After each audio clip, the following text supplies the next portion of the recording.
Nanti setelah masuk sekolah di sekolah rakyat, saya akan tekuni mata pelajaran bahasa Indonesia yang lebih jauh, dan juga saya juga bisa ngomong di tempat umum dengan bahasa yang lebih baik dan benar. Karena cita-cita saya ingin menjadi suster. Misi saya sebagai kepala sekolah, saya ingin menjadi pemimpin yang menjembatani mimpi anak-anak NTT, khususnya anak-anak Kabupaten Kupang, lewat pendidikan yang berkualitas yang disediakan oleh pemerintah secara gratis, baik operasional maupun personal. Maka ini harus ada upaya khusus dengan pendekatan khusus.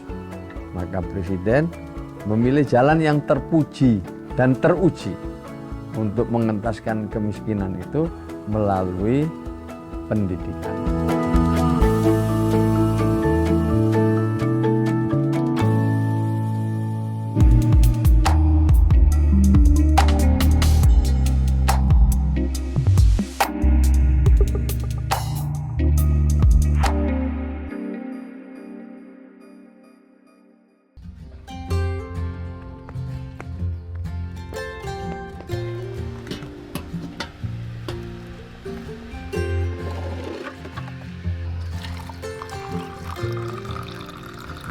Sebentar, kopi masih buat.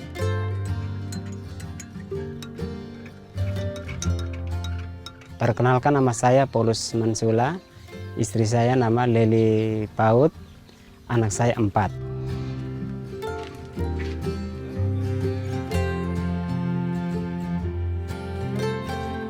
Minum sudah, bukan mau jalan jual ikan di pasar. Pekerjaan saya petani. Kalau musim sawah saya di sawah, musim jagung ya di kebun. Saat setelah habis panen pasti jual ikan.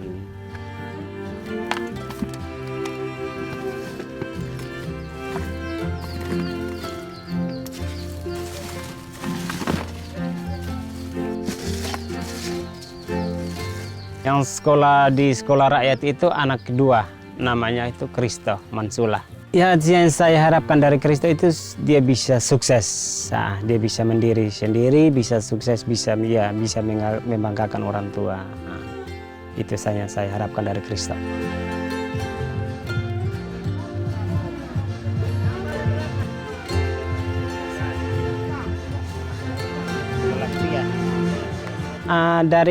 Dari sekolahnya Kristo itu yang daftar itu ada 5 siswa, tapi yang lolos itu cuma Kristo. Saat hajar dia hanya 1 siswa saja yang lolos untuk sekolah rakyat ini. Saya bangga karena sekolahnya di dalam satu kompleks, asramanya juga tidak jauh dari sekolah. Tidak butuh biaya harus naik oto turun oto. Jadi kan bangun pagi langsung mandi siap diri untuk pergi ke sekolah.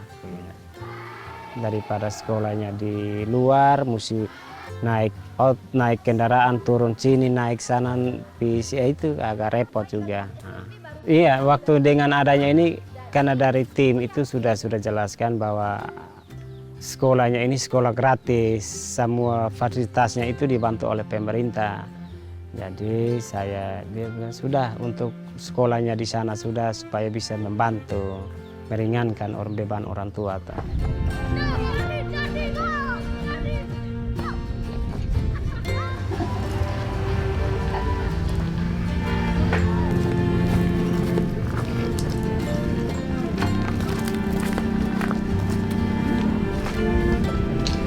Cita-cita saya adalah menjadi seorang pendeta, dan ada satu ayat yang saya sukai yaitu Yohanes 3 ayat 16 yang berbunyi, "Karena begitu besar kasih Allah akan dunia ini sehingga Ia telah mengaruniakan Anak yang tunggal supaya setiap orang yang percaya kepadanya tidak binasa melainkan beroleh hidup yang kekal."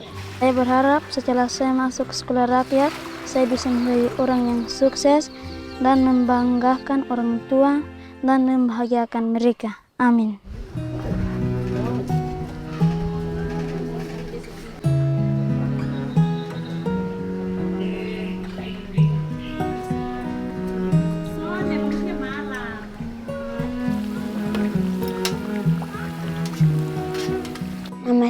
Irene Patricia Monemnasi, usia saya 11 tahun. Saya baru lulus kemarin dari SDK Santo Yosep Limakua Putu.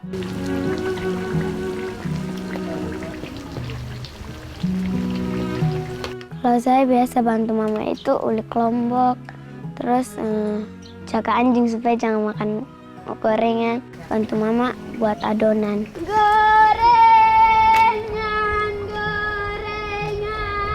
Saya jual, saya bersama dengan saya punya kakak Tilo. Kami berkeliling di kampung. Nanti setelah masuk sekolah di sekolah rakyat, saya akan tekuni mata pelajaran bahasa Indonesia yang lebih jauh. Dan juga saya juga bisa umum di tempat umum dengan bahasa yang lebih baik dan benar. Karena cita-cita saya ingin menjadi suster.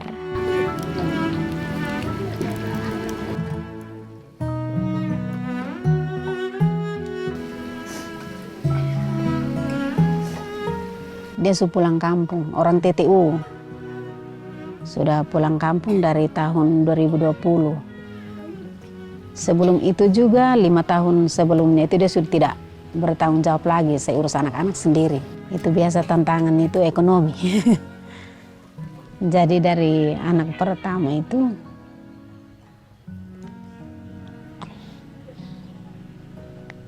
kan sendiri, jadi biaya agak kesulitan. Dari yang paling besar itu terbantu dengan beasiswa. Hanya keluarnya kan 1 tahun sekali, jadi selain dari situ saya yang harus membiayai anak-anak. Saya yang mencari nafkah. Tiap hari itu pekerjaan saya itu tenun, di samping tenun ada usaha sampingan yaitu jual gorengan.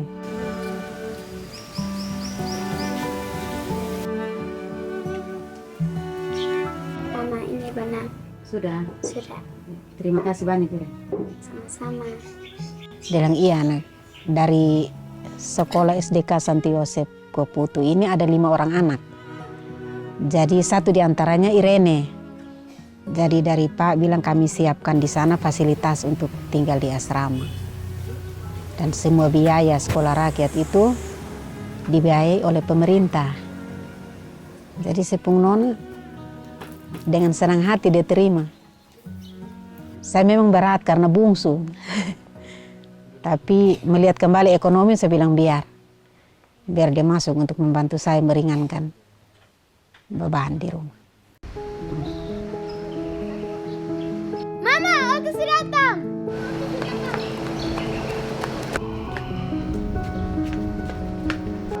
Mama, Oto sudah datang. Sudah datang? Iya. Sebelum Irene berangkat, saya hanya titip pesan. Bilang pergi sekolah baik-baik, belajar, dan kalau ada teman-teman yang ganggu jangan marah, harus rendah hati. Dan jangan lupa ada satu yang paling utama itu berdoa.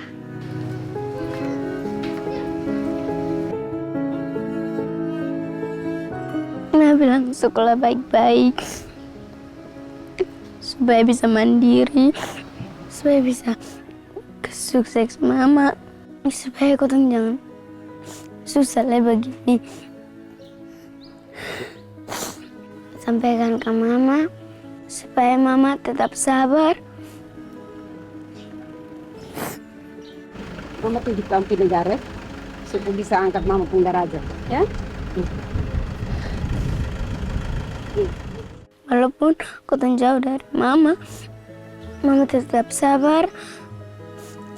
Dukung kami dalam sekolah supaya kami bisa kerja dengan baik, bisa kasih sukses mama maupun kau susah tapi tetap berusaha.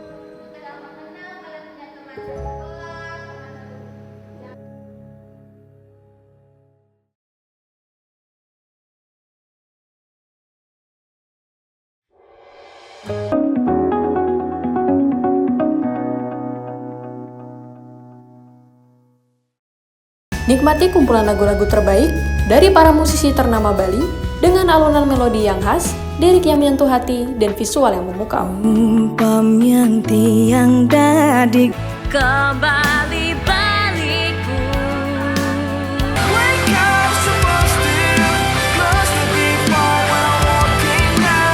Saksikan update Gita-Gita Senin sampai Jumat pukul 11:30 WITA hanya di Jawa Post TV Bali.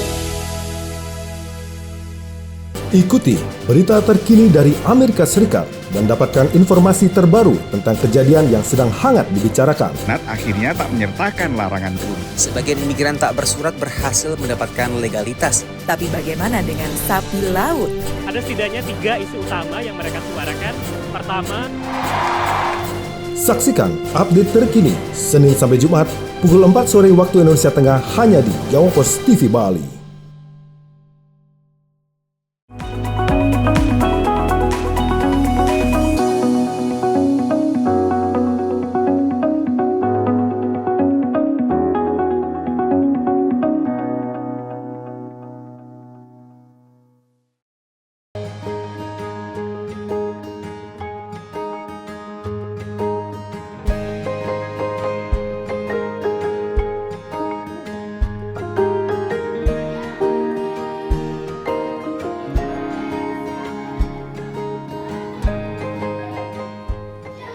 Sentra Evata Kupang ini kan merupakan perpanjangan tangan Kementerian Sosial, spesifik di bawah Dirjen Rehabilitasi Sosial untuk memberikan layanan masyarakat bagi masyarakat di Provinsi Nusa Tenggara Timur. Dan di dalam proses rekrutmen siswa, kami berangkat dari data Tunggal Sosial Ekonomi Nasional (DTSN) yang kami peroleh dari Pusdatin Kementerian Sosial. Dan sumber awalnya adalah BPS. Lalu data itu kami coba lakukan pemilahan, pengecekan dulu melalui sistem. Dan data yang kami terima itu sebetulnya 10.000 anak atau keluarga yang berada pada desil 1, yaitu kategori miskin ekstrim, dan desil 2 miskin.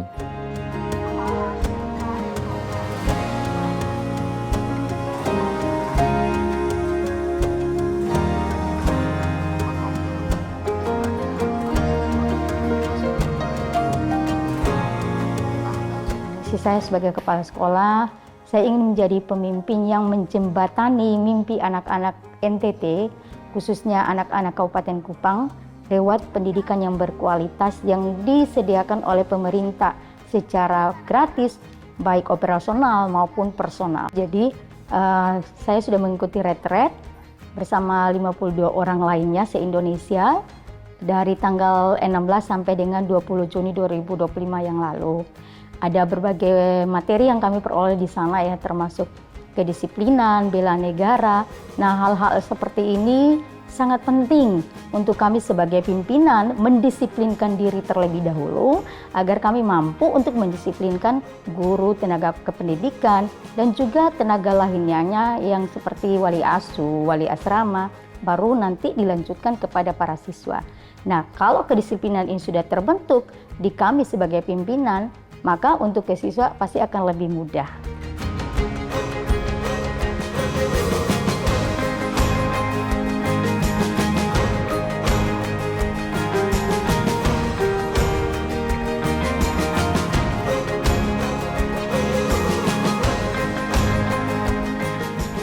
Jadi kalau untuk Putri sendiri ada 5 gedung. Ada 5 asrama untuk mereka yang 45 yang nanti juga dihuni oleh para wali asuh. Kemudian untuk putra ada 2 gedung yang isinya 30 sama 20. Dan di dalam asrama putra ini, asrama putra dan putri, ada ruang-ruang untuk wali-wali asuh. Jadi para siswa tidak dilepas sendiri, tetap di dalam pengontrolan para wali asuh. Di atas wali asuh ada juga wali asrama. Ada 2 wali asrama, 1 untuk putra, 1 untuk putri. Sedangkan untuk putri sendiri, karena mereka 45, maka wali asramanya ada 5. Kalau untuk putra, wali asramanya ada 6 untuk 55 siswa. Anak-anak, ayo ambil selendang di nomor ada.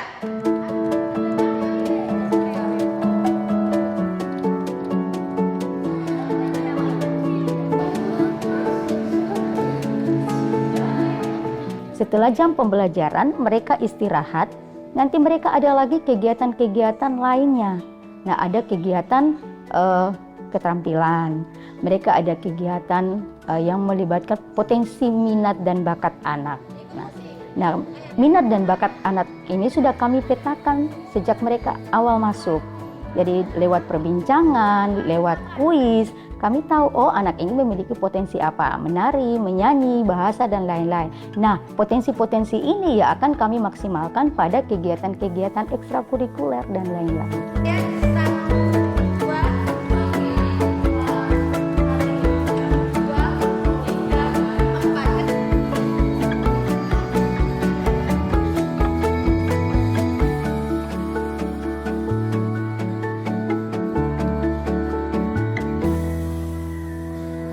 Harapan kami, setelah mereka keluar dari sekolah rakyat ini, mereka menjadi pribadi yang berkarakter. Karena kalau cerdas, di luar sana banyak orang cerdas. Setidaknya memiliki karakter yang kuat, karakter yang tangguh, punya daya saing dengan masyarakat di luar sana.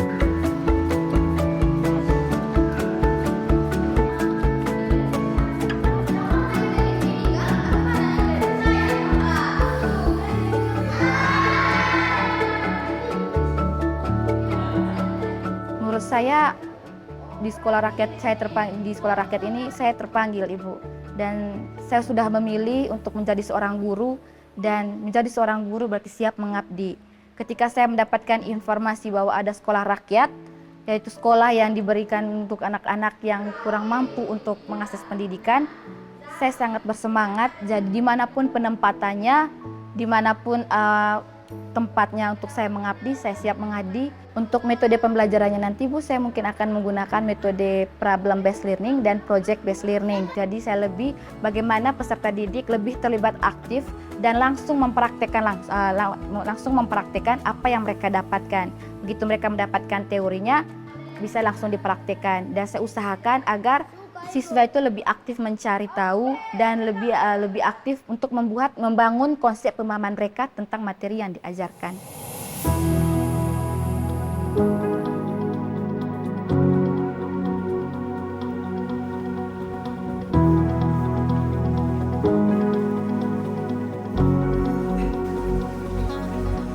Jadi memang paling pertama kali sekolah rakyat ini disampaikan atau diprogramkan oleh pemerintah pusat dan Pak Presiden, kami Kabupaten Kupang itu sangat antusias merespon akan program ini.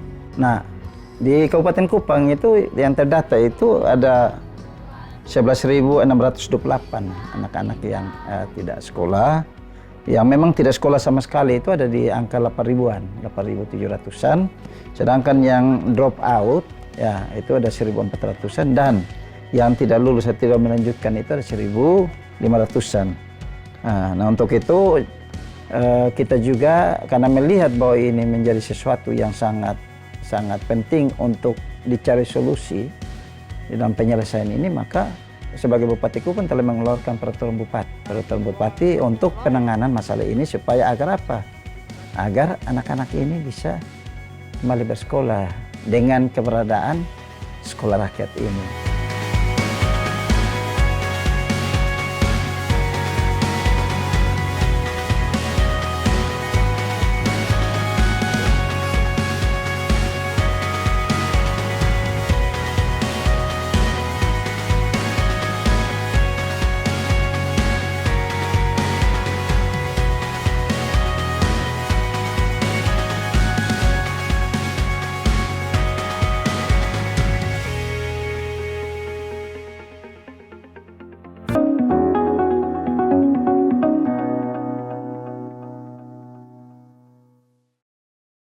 Menyajikan berita seputar Nusantara, dari politik, kriminal, hingga budaya.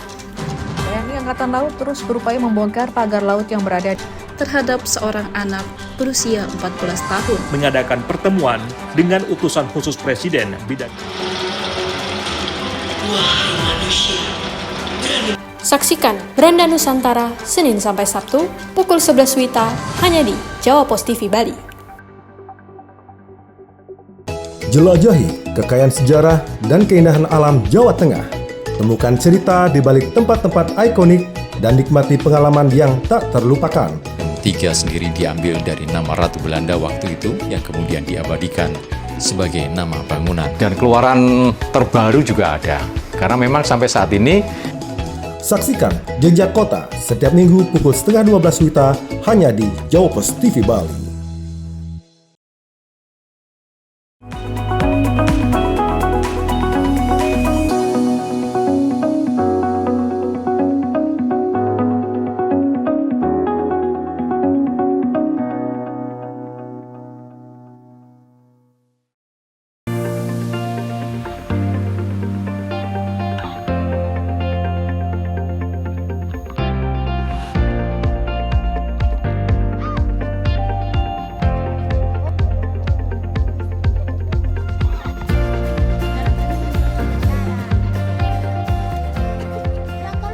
Ya, pertama ini gagasan Presiden Prabowo.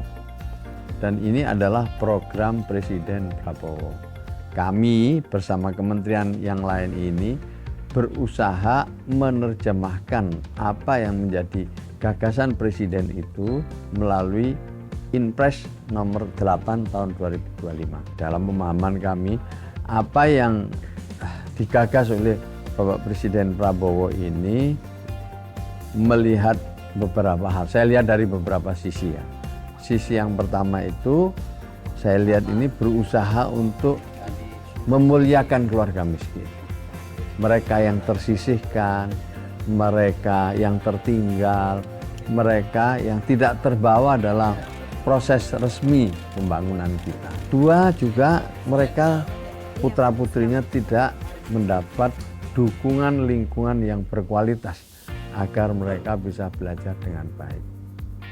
Data menunjukkan bahwa 60% lebih keluarga miskin itu kemudian diteruskan kepada putra-putrinya. 64%. Ada juga yang kemudian naik kelas, berhasil, ada. Tetapi 60% lebih itu putra-putrinya juga ikut miskin. Maka ini harus ada upaya khusus dengan pendekatan khusus. Maka Presiden memilih jalan yang terpuji dan teruji untuk mengentaskan kemiskinan itu melalui pendidikan.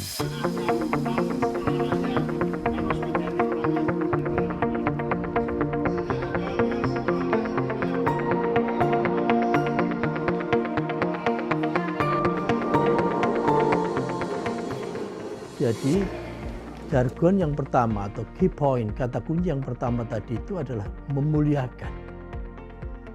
Karena sifatnya memuliakan, maka kita ingin betul memberikan layanan melebihi dari standar minimalnya.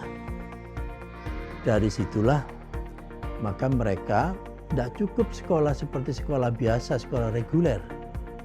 Tapi mereka pun konsepnya adalah berasrama. Sehingga mereka 24 jam kita pantau, kita layani. Tidak hanya urusan fisiknya, tetapi urusan karakternya pun juga demikian. Urusan akademiknya pun juga demikian. Urusan karir masa depannya pun juga demikian. Sehingga dengan demikian, ini bisa segera anak-anak yang dari kaum duafa ini untuk bisa lepas dari jeratan kemiskinannya itu. Dengan harapan kalau mereka sudah bisa lepas dari situ, mereka bisa memotong mata rantai kemiskinan di keluarganya.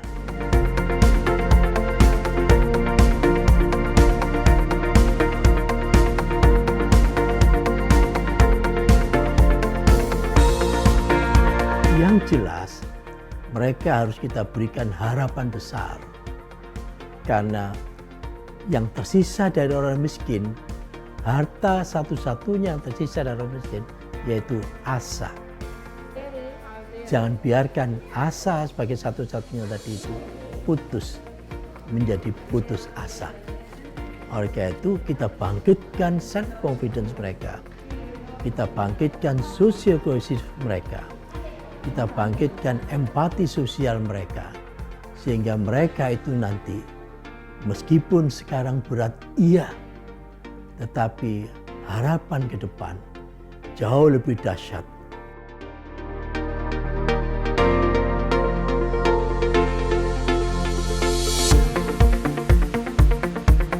Kehadiran sekolah rakyat sesungguhnya menggenapi atau malah kita bilang ini sebuah bonus policy, terutama sekali lagi bagi siswa-siswi yang tidak mampu, dari keluarga tidak mampu gitu. Kenapa kita katakan itu semacam bonus? Karena ini satu kebijakan yang betul-betul transformatif dalam konteks. Fakta sebelum sekolah rakyat, untuk memperoleh sekolah yang berkualitas, apalagi berasrama, itu mahal sekali. Gitu. Nah, kebijakan Presiden Prabowo ini sekali lagi bukan saja akan menutupi kekurangan sekolah negeri yang berkualitas itu, tetapi juga bahkan mungkin beyond of hope, beyond of quality, sehingga sekali lagi kita harapkan anak-anak memanfaatkan momentum ini dan kita harapkan sekolah rakyat betul-betul menunjukkan kualitas yang diharapkan. Jadi misalnya fasilitas yang ada betul-betul by design untuk melahirkan hasil belajar yang baik, kurikulumnya demikian, tenaga pendidiknya demikian, termasuk key person yang paling utama adalah kepala sekolahnya. Kita harapkan kepala sekolah bisa memanage sumber daya yang ada di sekolah rakyat ini untuk menghasilkan lulusan-lulusan yang berkualitas gitu. Nah, tentu sekali lagi peran penting para siswa juga demikian. Jadi mereka harus hadir ke sekolah rakyat dengan semangat baru, dengan visi baru, dengan cita-cita baru, dengan elan belajar yang baru, bahwa ini tidak boleh disia-siakan. Ini kesempatan emas untuk tadi memutus mata rantai kemiskinan.